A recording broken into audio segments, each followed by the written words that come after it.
My sister's fiancé secretly met my wife at a hotel. Suspicious, I booked the room next door and waited. That night, I heard her whisper, "He has no idea." Bursting in, I threw the ring at her feet and said, "Guess what? She has no idea either." My sister walked in behind me, holding the video I sent her. Their faces turned pale as the hotel staff knocked and said, "Sir, the video has gone viral. I'm 36. Married. I've known my wife, Alicia, for 12 years. Married for 8. I thought we were solid. She's smart, pretty, funny in a sarcastic way. We weren't perfect, but we had something real, or so I thought. I work IT. Nothing fancy. She's in event planning. That means she's always out, meetings, dinners, clients. I used to trust her completely. No questions asked. But over the last few months, I started noticing weird stuff. She stopped leaving her phone face up. She started going out more but would never give details. Sometimes I'd ask who she was meeting and she'd give these half-baked answers. Just a coworker or one of the vendors. Then she'd change the subject. Now here's where it gets messy. My younger sister, Rachel, 28, got engaged last year.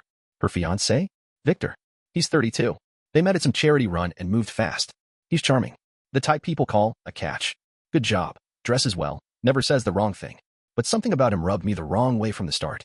I couldn't explain it, but I didn't trust him. That gut feeling? It started growing the more I saw him around Alicia. I caught little moments.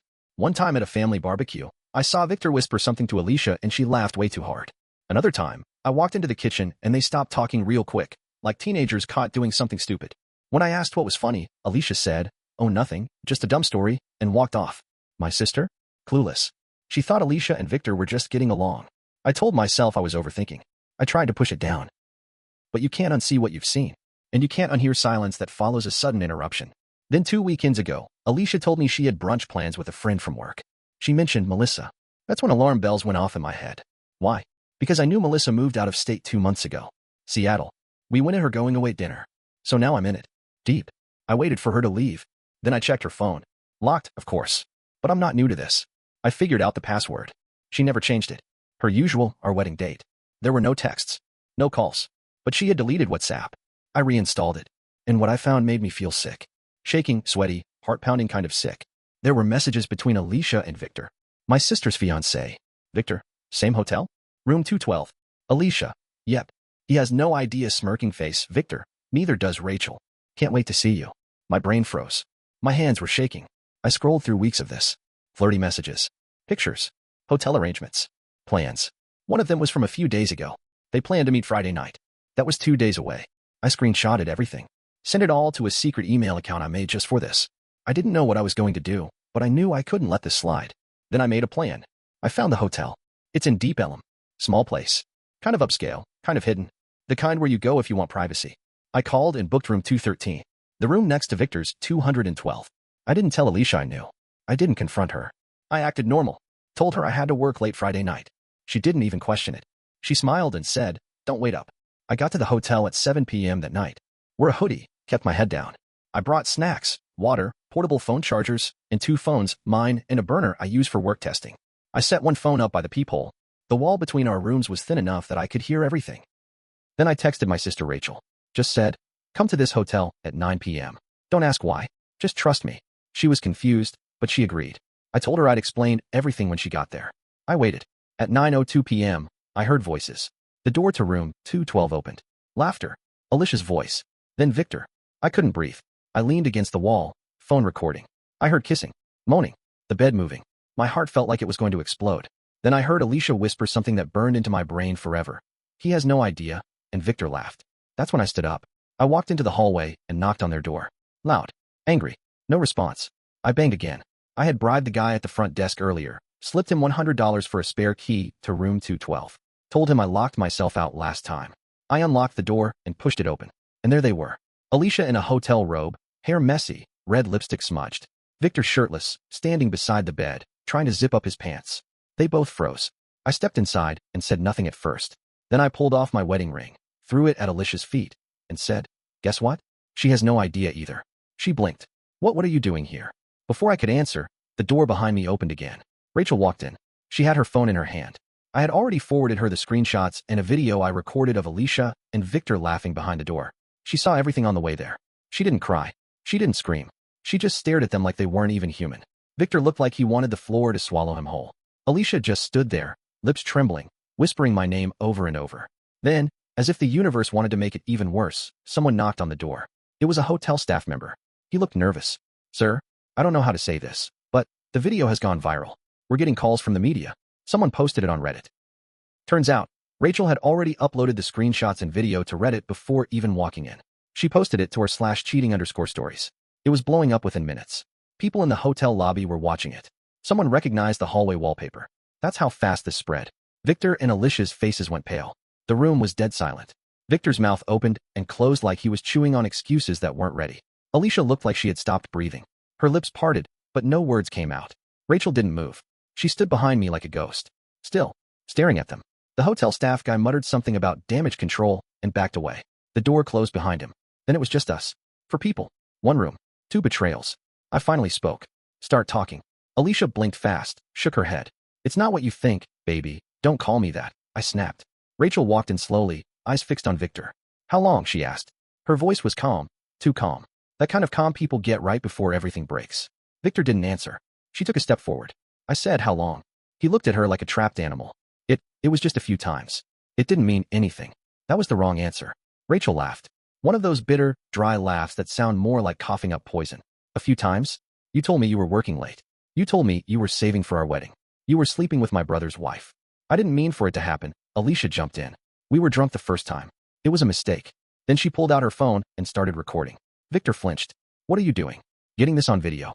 In case you try to deny it. Alicia's voice shook. You already posted it. Why do you need more? Rachel turned the phone to me. He needs this too. For court. For the lawyers. For every lie you both told. Alicia turned to me. Please. Can we talk? Just you and me. I stared at her. We are talking. Right now. This is it. And then something happened I didn't expect. My phone buzzed. I checked it. A message from a number I didn't know. Hey. I saw the post. I think I'm your wife's coworker. She's been meeting someone for months. Not just Victor. My heart dropped. I texted back. Who are you? They replied almost instantly. Name's Jordan. I work at the event company with Alicia. I've seen her leave early with different guys. She bragged about it once when she was drunk at a team party. Said her husband was boring. Said she deserved fun. I didn't want to get involved. But now it's public. I felt like the ground disappeared beneath me. Victor was bad enough. But more than one? I looked up from my phone. Alicia knew something was wrong. Her eyes locked on mine. What? She whispered. I stared at her like I'd never seen her before. How many? Alicia. She didn't answer. I stepped closer. Don't lie. Not now. How many? Tears welled up in her eyes. I don't know, Rachel gasped. Victor turned away, like that was his breaking point. Hypocrite. I didn't even feel angry anymore. Just empty. Was this marriage ever real to you? I asked her. She cried. It was. I swear it was. But I changed. I felt like you didn't even see me anymore. You were always tired. Always working. So you cheated. She looked down. I didn't mean to hurt you. I looked at Victor. And you? You're about to marry my sister and thought that made sense. He sat down on the bed, head in his hands. Rachel took a step back. I need air, she said and walked out. Alicia followed her. Please, Rachel, wait. Rachel slammed the door shut behind her. And now it was just me and Victor. For the first time, we were alone. He didn't look up. Wire? I asked. He shrugged, still looking at the floor. Because she was there. Because she wanted me. Because I'm weak. That's not weakness, I said. That's cowardice. Then he said something that twisted the knife. She told me you weren't sleeping together anymore. She said you two were like roommates. Rachel. I stared. What did you say? I never loved Rachel. I thought I would. I tried. But it wasn't there. Alicia was the one who made me feel alive. I didn't know what I'd do. Hit him? Scream? Cry? Instead, I said, then why didn't you leave her? He paused. Because your parents like me. Because she's good for my image. Because she was safe. Alicia was fire. Rachel was the foundation. You're a sick man, I said. And I meant it. So I'm still standing in this hotel room. Alicia's gone after Rachel. Victor's sitting on the bed, face in his hands like a man who just realized he's lost everything. I'm staring at the floor, trying to figure out how the hell my life got here. That's when my phone buzzes again. Same unknown number. Jordan, Alicia's coworker. Do you want to know the name of the other guy she was seeing? My heart dropped. I hesitated. But then I typed, yes. The reply came fast. Andrew, your boss. From your job. I just stood there, frozen. Let me explain something. Andrew isn't just my boss. He's the VP at my company. The guy who hired me. The guy who came to our wedding. The guy who toasted me at our anniversary dinner last year. My hands went cold. I pulled up my phone's contact list and searched for Andrew. My blood pressure spiked when I saw the recent call history. Alicia had called him 3 days ago. For 9 minutes. I stared at the screen. I don't even know how long. Could have been a second. Could have been an hour. Victor looked up. You good? I laughed. Yeah, I'm good. Turns out you're not the only one. His eyes narrowed. What? She was cheating on you too, I said. He blinked. What the hell are you talking about? Andrew, my boss. She was sleeping with him too. Probably while you were off buying rings and planning beach proposals. His face turned pale. Then he stood up fast. Are you serious? I just nodded. Hey, he said, like nothing was wrong. You got a minute? I didn't say anything. He went on. Look, I know you probably found out. And I know how it sounds. But it was complicated. I finally spoke. Complicated? You slept with my wife. It wasn't like that. We were both unhappy. Stop. Silence. I want you to think about what you're saying right now. Because the next thing you say determines whether or not I email HR, your wife, and the board. Wait, I hung up. I sat there for a while, just breathing. Everything was noise. Then I heard footsteps outside. The door opened. It was Rachel. She looked different. Her makeup was smudged, her hands shaking, but there was something cold in her eyes. Like something inside her had broken off. She didn't say anything. She just handed me her phone. There was a video playing. A video from months ago. It was a birthday party. Mine. My living room. Alicia was there. Victor was there. Rachel was filming. In the corner of the frame, blurry but clear enough, Alicia and Victor were holding hands under the table. She had the camera zoomed in, slowly, like she knew. I saw it, she whispered. Back then, but I didn't want to believe it. I told myself maybe I imagined it. Maybe they were just close. I looked at her. Why didn't you tell me? She shook her head. I didn't want to lose you. Or her. Or him. I was scared. And then it got worse. Worse how? She bit her lip. 2 months ago, I missed a period. My chest tightened. I thought I was pregnant, she said.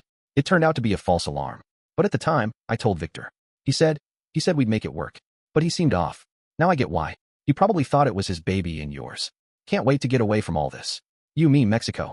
Just say the word, and I'm gone. She scrolled down. There were photos. Victor and Tracy. Kissing. Different woman. Not Alicia. I stared at the screen. Who the hell is Tracy? I asked. Rachel exhaled. She's his ex. The one before me. I just found her Instagram. They've been seeing each other again. He told her he was still single. So let me get this straight. Alicia was cheating with Victor. And Andrew, my boss. Victor was cheating with Alicia. And still in contact with Tracy, his ex. And Alicia was possibly sleeping with even more men from work. And all of us? Sitting in a hotel like fools. Rachel slumped down in the corner of the room. I feel like such an idiot. You're not, I said. She looked up at me. Then what are we? I thought about it. Then I said, collateral damage. Rachel and I sat in silence. Same hotel room. Same dim light. Same mess of a night. We'd uncovered more betrayal in the past hour than most people deal with in a lifetime. Alicia cheating with Victor. And with my boss, Andrew. Victor cheating on Rachel, with Alicia and his ex, Tracy. It felt like we were living inside some twisted, slow-burning car crash. Then came the final crack. The door burst open. Alicia walked back in. Her face was red, streaked with tears, breathing hard like she'd just run up the stairs. She pointed at me. You told everyone? I stood. I posted the messages. Rachel posted the video. You had no right, she screamed. Rachel shot up too. No right? Are you kidding me? You slept with my fiancé and half of his contact list, apparently. I made a mistake. No, I said. You made choices. Then, Victor stormed in behind her. His shirt was on backward, hair a mess. Where's Rachel? Rachel didn't flinch. Right here. He walked toward her, hands out. Look, I'm sorry. I swear Tracy doesn't mean anything. It's always been you. Victor froze. That was before I knew you were sleeping with him, too. He pointed at me. Alicia stepped closer to him. Don't turn this around. You used me. You used me. Their voices got louder, sharper, until Alicia yelled, I never loved you. I just wanted someone to make me feel like I mattered. And just like that, the room went quiet. You could hear the buzz of the ceiling light, the sound of people outside in the hallway. The world kept moving while ours fell apart. I walked over to Alicia. Why didn't you just leave me? I asked. She shook her head. Because I didn't want to fail. I didn't want people to say our marriage ended.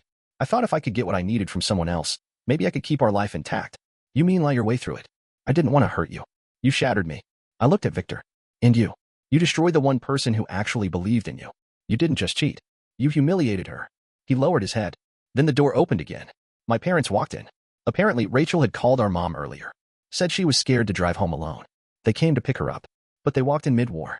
What's going on? My mom asked. Nobody answered. So Rachel handed her the phone. Showed her the video. The screenshots. The proof. My mom stared at it, then looked at Alicia. Tell me this isn't true. Alicia started sobbing. My dad just stood there, looking like he'd swallowed a nail. Victor tried to leave, but my mom blocked him. You don't get to walk out and disappear, not after what you've done to both of them. Victor looked like a scolded child. He sat back down. My mom sat with Rachel. Tried to comfort her. Alicia was still crying, but I couldn't even feel bad anymore. Something inside me had turned off. My dad finally spoke. I want all of you to know something, he said. There are mistakes. And there are patterns. What happened here tonight wasn't a mistake. It was a pattern of selfishness. No one argued. Rachel left with my parents. She didn't say a word to Victor, just gave him a long stare, cold, empty, and walked away. I packed my stuff from the hotel and went home. Alicia followed me. She kept saying she was sorry, that she'd do anything, that it was a mistake, that she wanted to fix things. I told her I'd be sleeping in the guest room. The next morning, I filed for divorce. That night, I emailed HR at work and attached the screenshots from Andrew's messages. I quit the next day. I didn't want to stay in that place another second. Victor? Rachel sent him a box with the ring inside. No note, just the ring, and a copy of the printed Reddit thread. Apparently, Tracy saw the post too. She posted a now-deleted Instagram story calling Victor a liar and a coward. Said he'd been playing them both for years. Alicia tried reaching out a few more times. Flowers, long texts, an email that said she was healing and reflecting. I didn't reply. The thing about betrayal is, it doesn't hit all at once. It hits in waves. One day you're angry. The next, you're broken. Then numb. Then angry again. People talk about heartbreak like it's some poetic thing. It's not. It's ugly. It's the quiet moments. Making coffee in the morning and realizing you'll never trust the same way again. Driving home from work and realizing there's no one to call. Waking up and feeling that second of peace before the truth hits you all over again. I went to therapy. Still going, actually. Rachel and I talk more than ever now. She's slowly healing. She deleted all her photos with Victor. Changed her number. She's stronger than I've ever seen her. As for me, I'm not angry anymore. Not really. I'm tired. I'm rebuilding. One piece at a time. But I'll say this. I don't regret finding the truth. I regret not seeing it sooner. I regret trusting people who didn't deserve it. But I don't regret standing up for myself when it all came crashing down. You think betrayal will destroy you. And maybe it does. But then, somehow, you survive it. And that version of you, the one who comes after, that version never forgets. And that's something. If you're reading this and feeling like something's off in your relationship, it probably is. Trust your gut. I did. And it saved my life.